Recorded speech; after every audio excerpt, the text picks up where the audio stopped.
안녕하세요. 세조대왕, 제왕과 혁명가 두 얼굴의 천성불개 관상. 지금부터 세종대왕 신문 2021년 9월 25일자 이순아님의 글을 전해드립니다. 운명은 정해진 것일까? 만들어가는 것일까요? 사람들은 인지가 깨어나면서 궁금증을 갖게 됩니다. 궁금증의 왕은 운명입니다. 철학 박사 이순아가 소설과 역사 속 인물을 통해 운명과 연관된 인상에 대해 연재합니다. 프랑스의 철학자 장 폴 사르트르는 인간 사회는 얼굴이 지배한다고 했습니다.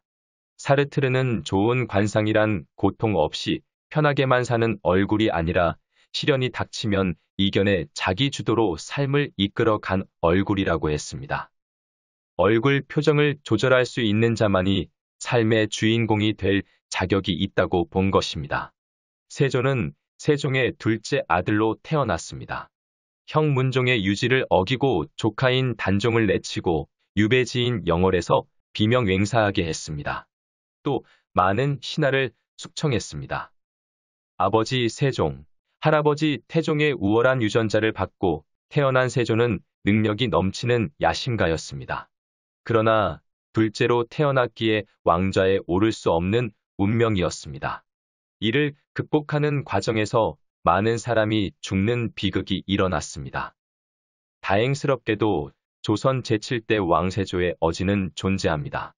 2016년 세조 어진 초본이 경매에 나왔습니다. 어진을 그대로 따라 그린 이모본입니다.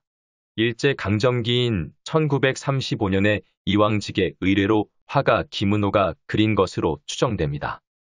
한국전쟁 시 조선 임금의 어진은 대다수가 화재로 소실되었습니다. 그러나 세조의 어진은 운 좋게도 전쟁에 참화해서 3번이나 피해갔습니다. 한 번은 임진왜란 때 이이첨이 구해냈고 두 번째는 병자호란 때 분실했으나 성 밖에서 극적으로 찾았습니다. 한국전쟁 때도 원본은 잿더미가 되었으나 초본이 남아 오늘날 세조의 용안을 볼 수 있습니다. 세조의 용안을 알 수 있는 유일한 자료인 이 초본을 바탕으로 관상평을 씁니다. 어진 초본에서 보이는 세조는 순하고 온유한 관상이나 심상은 천성불개의 상입니다. 제왕의 관상과 더불어 반역의 관상을 동시에 보여줍니다. 수염이 적고 주름살도 없어 젊어 보입니다. 즉위 직후인 30대 후반에 그려진 것으로 추정됩니다. 세조는 키가 상당히 큽니다. 얼굴 전체가 둥글고 부드러우며 맑고 귀합니다. 안면은 세로로 긴 눈목자 계란형입니다. 이런 얼굴은 똑똑하고 감정이 섬세하며 자존심이 매우 강합니다. 하늘의 기운이 왕성한 이마는 넓으며 부모복을 의미하는 일각과 월각도 손색이 없습니다. 눈은 작고 길며 청수합니다. 온순하게 보이는데 지혜로움을 타고났다 하여 관상에서는 이런 눈을 최고로 여깁니다.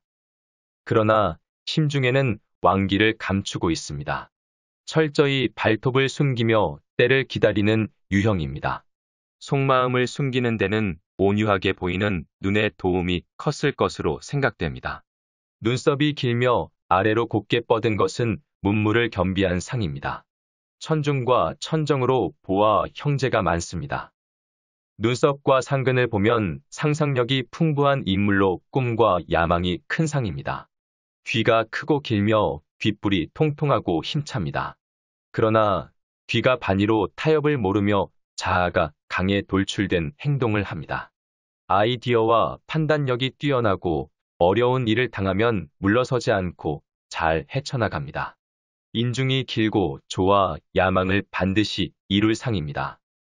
평소에는 온순하고 합리적이지만 공격을 받으면 사나워지며 관골의 기세가 좋아 권력을 누립니다. 이러한 관골의 형상은 왕권에 대한 야심을 버릴 수가 없습니다. 관골에 붙은 두둑한 살은 뛰어난 수하의 복을 의미합니다. 세조 뒤에는 책사인 한명회가 있었습니다. 큰 얼굴에 비해 코는 작습니다. 주변에 사람이 많아도 심중을 헤아려 주는 이가 없는 외로운 형상입니다. 게다가 법령이 짧아 부하와 자질이 뛰어난 동생들로 인한 고민이 많았을 것입니다. 인중은 조우나 입이 작은 게 흠입니다. 말년에 이르러 피부병으로 인한 고생과 맏아들 의경세자의 단명으로 인한 충격으로 마음고생이 점쳐지는 부분입니다. 그러나 아래턱이 살아있습니다. 턱에 힘이 들어가 있는 군주는 카리스마가 강합니다. 세조는 어릴 적 다른 형제들과는 달리 궁이 아닌 사저에서 생활을 많이 했습니다.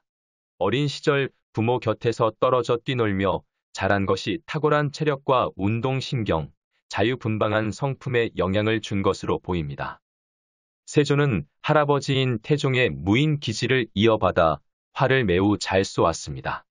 학문도 뛰어났고 훈민정음 창제에도 참여했다는 설이 있습니다. 석가의 공덕을 기리는 석보상절을 한글로 지어 세종을 감동시켰습니다. 술을 좋아하고 화통한 성격으로 피리를 잘 불어 연회의 분위기를 주도했습니다. 세조에 대한 역사 평가는 심히 엇갈립니다. 왕권 강화의 긍정적 평가와 왕위 찬탈의 부정적 평가가 공존합니다. 권력은 본질적으로 비정합니다. 그러나 등극 과정은 불합리했지만 세조는 아버지 세종의 뒤를 이어 부국 강병을 이뤘습니다. 마키아벨리식 독재 정치를 하여 피해 군주로 불리우기도 하지만 경국대전 편찬, 직전제 도입과 같은 치세를 이뤘습니다. 세조는 부왕 세종처럼 정치의 제일 원칙은 백성들을 배불리 먹이고 안정을 추구하는 삶이었습니다. 실용을 중시한 왕은 백성과 함께하는 동고동락의 세상을 꿈꾸었습니다. 과학자 알란 케이는 역사는 미래로 가는 열쇠라고 했습니다. 세조는 미래로 가는 열쇠를 자신의 손으로 쥐고자 했습니다. 그는 미래를 창조하는 것만이 답이라고 생각했을 수도 있습니다. 세조의 관상에는 국격을 한 단계 높인 군주, 조카를 왕위에서 밀어낸 비정한 임금이라는 두 얼굴이 모두 스며 있습니다. 세조대왕, 제왕과 혁명가 두 얼굴의 천성불개 관상에 2021년 9월 25일자 이순아님의 글이었습니다. 감사합니다.